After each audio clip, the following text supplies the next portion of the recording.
Hi everyone, I'm sorry I couldn't be with you today in Uvascular.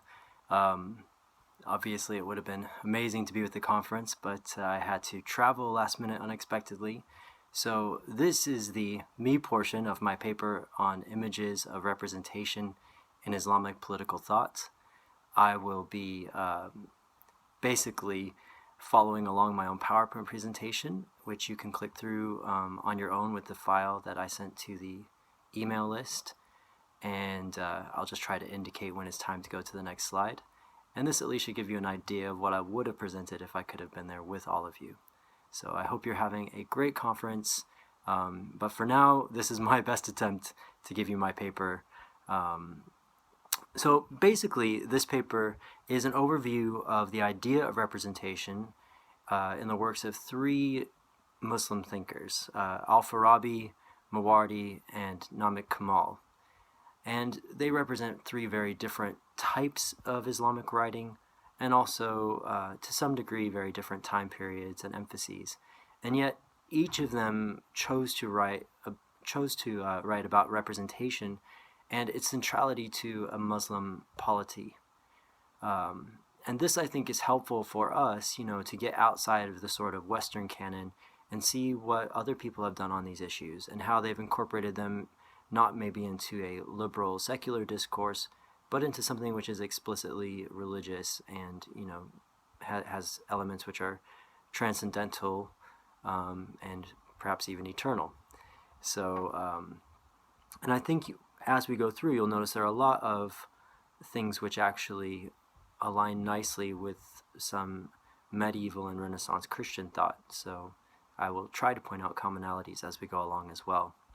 So first of all, on representation, there's a fairly well-known Islamic liberal thinker named Khalid Abu al-Fadl, and he writes the following. He says, "A Muslim jurist writing a few centuries ago on the subject of Islam and government would have commenced this treatise by distinguishing three types of political systems.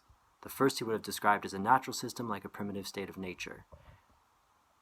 The jurist would have then described a second system, ruled by a prince or king, whose word is the law. Because the law would be fixed by the arbitrary will of the ruler, and the people would obey out of necessity and compulsion, this system, too, would be tyrannical and illegitimate.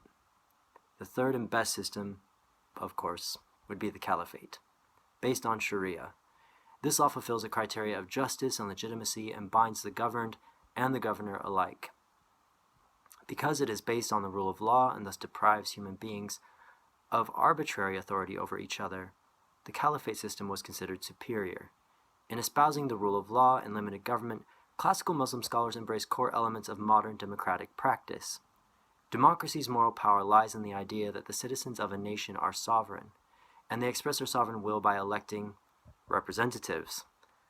In a democracy, the people are the source of law, and the law in turn ensures the fundamental rights that protect the well-being and interests of the individual members of the sovereignty." Now, there's quite a lot to unpack in this brief passage, but one thing that I think is worth pointing out is the utter centrality of representation to democracy. This is not mere constitutional governance. It's not simply a government which has some sort of restrictions or which is ethical or just, which obviously we have these discussions going far back into antiquity, both in Western and other traditions. But instead, it's a very modern concern with rule by the people in a modern representative sense, not direct democracy as you might have seen with the ancient Greeks. And this representation idea transcends mere symbolism or allegory. I think, as you'll see if we go through this paper, there are very ancient medieval ideas which talk about the ruler representing subjects or the ruler representing God. But this is a very literal representation. Willful choices which put people in power over other people by consent, by contract. And so we really are talking about something which is a modern democratic ideal. And obviously these representatives continue to represent the people after their elections, or they don't get reelected, so they should reflect their opinions, goals, and their individual and common social goods. But of course there is some tension between those in many cases. There are some key issues when we talk about an Islamic democracy in particular. One of these would be the source of sovereignty. Now, Al-Fadl or mentions the fact that in a democracy, the source of law is the people. This could be a sort of fundamental problem for a very pious or devout Muslim if the law itself is sacred law and comes directly from God. I think this is easily overcome by simply separating types of law, but that is something to bear in mind. So who is the source of sovereignty? Is it God? Is it the caliph? Is it the people? Is it all of the above? And not only that, but what is the source of the law? Does the law come from God? Is it revealed? Does it come from tradition, wise leaderships, from the people? So in discussing the types of law, there's a very simple division, which is common also in sort of older Christian discourses, between religious law and civil law. One confusing thing is if you study sort of the Catholic division, canon law would be church law, but in this case, kanun, Q-A-N-U-N, means sort of civil law, law of the state that's created by people, whereas Sharia is timeless law. So I know most of you may very well know this, but I think that's important to point out. We also have to deal in a regime that calls itself Islamic anyway with the relationship of religion and state. So of course we can have places like Ataturk's Turkey, which are definitely Islamic in the sense that they're culturally predominantly Muslim. Most of the people are practicing Muslims, and yet it's a secular state. But if it's going to be an Islamic democracy, there's an old phrase that says religion and the state are twins. But twins in what sense? Do they support each other? Are they the same thing, doing different jobs? What does that sort of relationship mean? Many people take a sort of approach that there should be mutual support between religion and the state. So if you're Muslim Brothers, even some things that Noah Feldman has written, this would be an example of that type of thought process. Even, in much of Europe, there are official state churches which reinforce different social values or act as a sort of binding social order in order to give legitimacy to what the politicians want to do. Then, of course, there's the other option, which is total separation. So this could be, again, the secular option advocated by Ataturk, or more recent thinkers like Abdullahi al-Naim, who writes about Islamic constitutionalism. There are also institutional requirements. Do you need a caliphate? Do you need someone to appoint imams to the mosque? How does that relationship work? And then, of course, there are historical and cultural considerations, as there are in every regime. This is a universal concern. It's not particular to Islam, but of course Islam has a very specific role in different societies, and those should be taken into account. All right, moving on. We're going to look now at the work of Al-Farabi, who, like many of the Greeks before him, wanted to write about not just different forms of state, but what would the perfect state look like. And this is a vision which is certainly informed by his faith and by his background, but also very heavily influenced by the fact his teachers were Syriac Christians, and he's living in a multicultural sort of cosmopolitan milieu. And so I think you'll find a lot of things in his thought which are surprising. They certainly would not go along with what you might consider to be a fundamentalist version of Islam. So he talks first about the founding of the perfect state, and this is from his book, Al-Madina al-Fadila. So the English translation says, "In the same way as the heart rules the body, the ruler of the city must come to be in the first instance, and will subsequently be the cause of the rise of the city and its parts, and the cause of the presence of the voluntary habits of its parts, and their arrangements in the ranks proper to them. And when one part is out of order, he provides it with the means to remove its disorder." So far, so Greek. This is really just sort of an organic representation of the state in which different people have different roles and they need to do them. Perhaps what is slightly different is that there is definitely a first cause, an efficient cause, and that cause is the ruler. This could easily be transposed into the Prophet. So that's something to think about in terms of distinctives. So now let's talk about representation at the founding, which is on the next slide.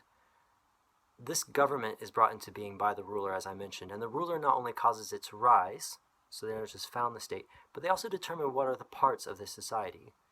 They also help to determine what are the voluntary habits, and they set up social rank. I think the voluntary habits part of this is actually something which would be easy to overlook, but which is absolutely fundamental. So, for example, when I visited the Sheikh Zayed Mosque in Abu Dhabi, not being a practicing Muslim myself, there were certain habits or cultural customs that I was unaware of. People removed their shoes at certain places. People prayed in very particular ways. There were all kinds of rituals in regards to washing, hands and feet and this sort of thing. And although they may seem trivial, these types of commonalities between cultures can unite people. You recognize something that's in common, and I think this is part of why, when the ancients, at the time of Al-Farabi, not ancients, but medieval Muslims, talked about a house of Islam, they really could point to this sort of wide array of shared cultural practices, not just values, but practices, that would help people to recognize some sort of kinship in each other, a sort of cultural kinship or religious kinship. These social ranks seem to also include, institutions, civic and cultural norms, and Farabi is relatively non-prescriptive. He doesn't say you must have these type of courts, you must have Sharia implemented in this way, you must do this with women or this with servants. It's quite open-ended. So he's not overly concerned with the actual class structure in terms of its particulars. The ruler also, according to this, maintains order and can remove disorderly elements, so there's clearly some sort of punitive power there. And this view is clearly closer to a monarchy than a democracy, but it's not necessarily inimical or contradictory to democratic development. I think it's very important to remember that people use Hobbes, for example, all the time, even in discussions of liberalism, and yet clearly Hobbes in his original context is not against an absolutist monarch. So I think we need to liberate sometimes these ideas from their context while being aware of that context, if that makes sense. And I think you can see that this is the case when you look at what Farabi says are the qualities necessary in the subsequent ruler. So not the founder, but what about who comes next? And he lists a few different qualities that these people need to have. One is that this imam or ruler should be a philosopher. So very Platonic. We've got a philosopher king here. Why? Because Farabi felt philosophy was a universal language that could help people arrive at universal truth. So when other things fail, a philosopher would still be able to govern even when an unprecedented crisis occurred or some sort of rupture or things that were not covered in a text. Secondly, he will know and remember the laws and customs and rules of conduct with which the first sovereigns had governed the city, conforming in all his actions to their actions. So there is a respect for the past, there's a sense of continuity. This is sort of an institutionalization of power, it's a depersonalization of it, because although the person is important, they also need to take their own uniqueness to some degree out of this equation and respect the norms of that rulership, of that institution. Thirdly, he will excel in deducing a new law by analogy, following for his deductions the principles laid down by the first imams. So again, we've got a sort of combination here of respect for tradition, but also innovation. The new leader can actually innovate within certain bounds to deal with situations which are new or innovative. This shows that an Islamic idea of representation or democracy does not need to be something which is sort of set in stone or fossilized.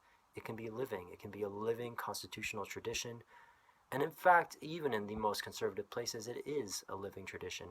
There are imams who issue rulings and fatwas to determine how should people deal with modernity, and many things that are clearly not going to be covered in texts which were written, 1,000 years ago or more. Next, He will be good at deliberating and be powerful in his deductions to meet new situations for which the sovereigns could not have laid down any law. When doing this, he will have in mind the good of the city. We've more or less covered this, but I think that the final part of that, he will have in mind the good of the city, shows that it's not the ruler who's important so much as the citizens. The emphasis needs to be on the people, and this is a type of representation. He'll be good at guiding the people by his speech to fulfill the laws. He'll be of tough physique in order to shoulder the tasks of war, mastering the serving as well as the ruling military art. So again, this is not a ruler who is above everyone else. This is not someone who is set apart and untouchable. They are of the people, they are for the people. None of Farabi's rulers have unlimited power, this is on the next slide, and all must be concerned with public good. His ideal ruler uses persuasion, reason, and speech to motivate. This is very much like what modern politicians do in order to get people to legitimize their ideas through popular support, popular sovereignty. There's no explicit mission here of compulsion, and violence seems to be sanctioned only very indirectly in terms of war or possibly removing disorder. Importantly, Farabi is also skeptical that one person might have all these qualities, so he opens up the possibility that you might need multiple people ruling who have different strengths in order to sort of collectively create this perfect imam. And I think that's hugely important in terms of representative and democratic implications, because that means you would have a specialization in the roles of power. You'd be able to pick the people who are best able to do a particular job, which again is much more like having, parliamentary ministers or something like that in a modern system than it is an absolutist monarch. And there's also a sort of metaphysical aspect to this thought, which Farabi believes that eternal happiness is amplified as more and more virtuous souls go into the afterlife. And so this is a type of almost a liberal idea, but it's one which is not individualist. While individual people take actions and so forth, there's a definite collective sense of common good. And I would argue this is in keeping with most sort of Islamic ethics. And accountability for the rulers via the afterlife is twofold. Common people can achieve happiness through following wise leaders. And only the leaders of wicked cities in his scheme are really destined for some sort of eternal torment. Bad normal people just sort of dissolve into nothing. So that can be a comfort to some people, I suppose. Moving on, because I realize I've taken a lot of your time already, to Mawardi. He says this in his book, The Ordinances of Government, and this is sort of a how-to manual. How do you run a good caliphate? He says, "Praise the Lord, it is He who has entrusted leaders with the implementation of His just rules and with the conduct of affairs in the manner He has so magnificently planned." Again, this implies that not everything is spelled out. God entrusts leaders to implement just rules. And in that implementation, that is the scope for human agency and possibly representation. He continues, "The market supervisor should exercise his discretion regarding what is harmful or harmless, because that belongs to reasoning based on custom rather than juridical reasoning. The market supervision office is one of the bases of religious affairs. The sovereigns used to attend to it in person, owing to the public good. When the caliph turned away from it and delegated it to the insignificant, so that it became open to profiteering and corruption, it became less important and lost the respect of the public." So here we have an early sort of political economy, a recognition that corruption and administration are key concerns for the ongoing legitimacy of a state, and a recognition of the importance of following the rules, of fairness, of someone to oversee and administer the state effectively. And these are very much, again, along the lines of what we'd recognize in modern governance discussions. Mawardi's words clearly indicate that there's a divine sovereignty within the sort of imperial caliphate context. In his ordinances, though, Mawardi also specifies that this caliph is picked by electors who should have wisdom, probity, and knowledge of suitable candidates. Now, if we were to develop that and say that, if you've got a modern educational system where most people are educated in what might constitute good leadership, have an awareness of how government works, political values, and so on, you could argue there should be a widening in this electorate who would be qualified to choose leadership. And this would be perfectly along the lines of what Mawardi was arguing, although of course in his time he wouldn't have anticipated this. Also, I think it's important to note his concern with good administration is couched in terms of public good instead of law and order or maintenance of power. So this is not simply a sort of advice to the caliph or sultan saying, if you want to keep your power, you need to do this. It's just said as it's a good thing you must do, you should do, because it's your job to look after the good of the people. Furthermore, this caliphate, it's not, rather the caliph himself is not a divine ruler, is not even a divinely protected ruler. If that person is usurped and someone else takes over the role, they can immediately become legitimate, assuming that they follow the proper institutional procedures.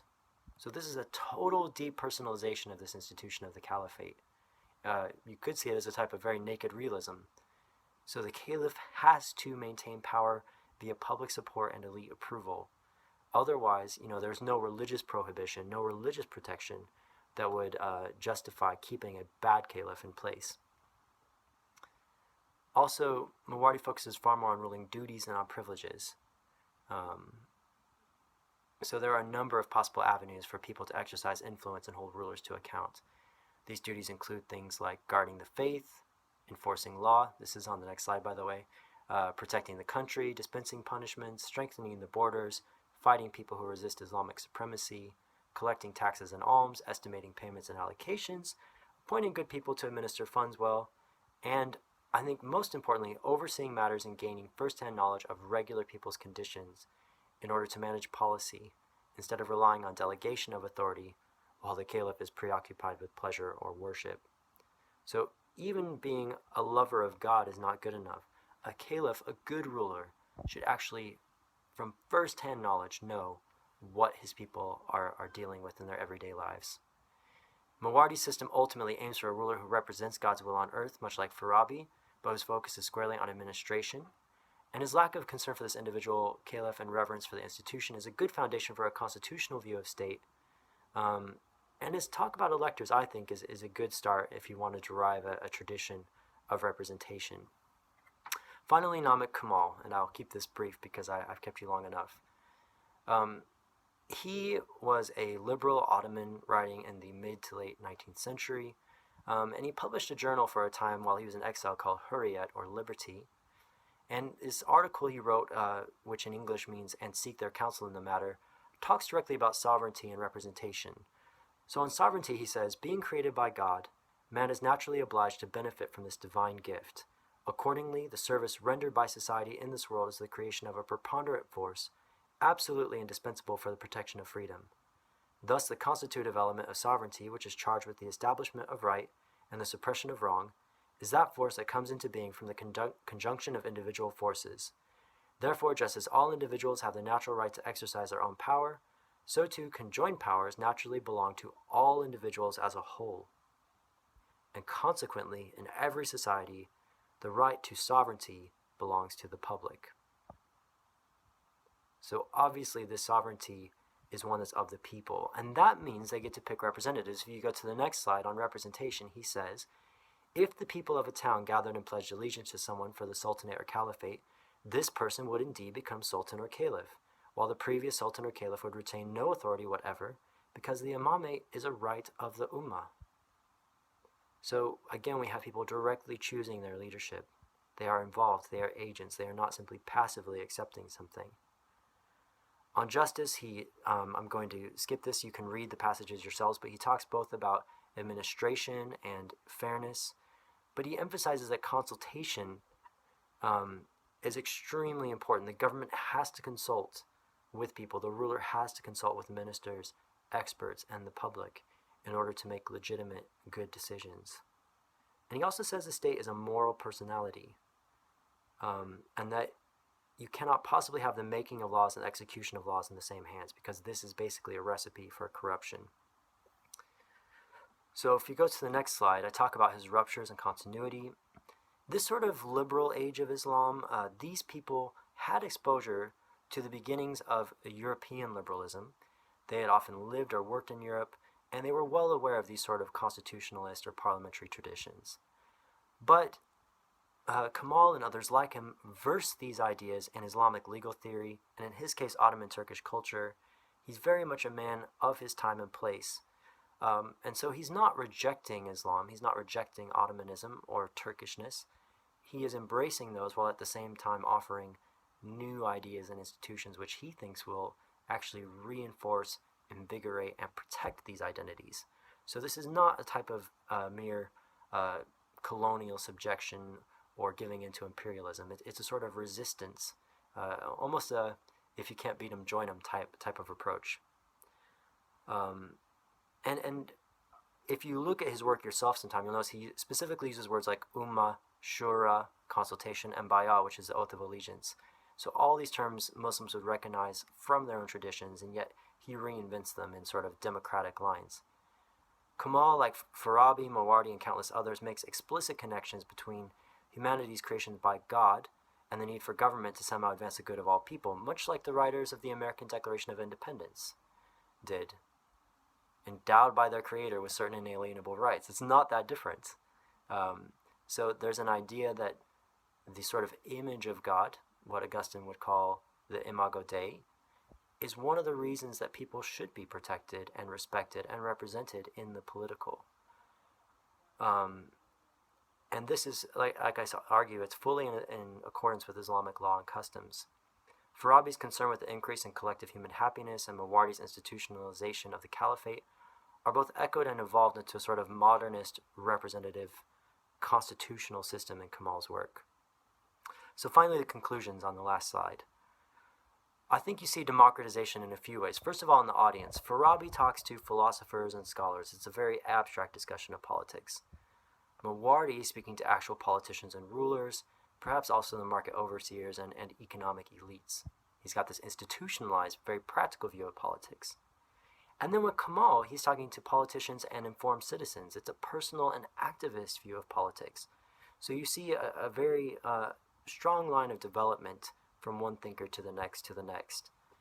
There's a widening scope of political authority and recognition of various roles in society, and a move from non-exclusion of democratization, so I said sort of Farabi doesn't necessarily exclude democracy, to inclusion of more layers of society, to an actual call for active political participation.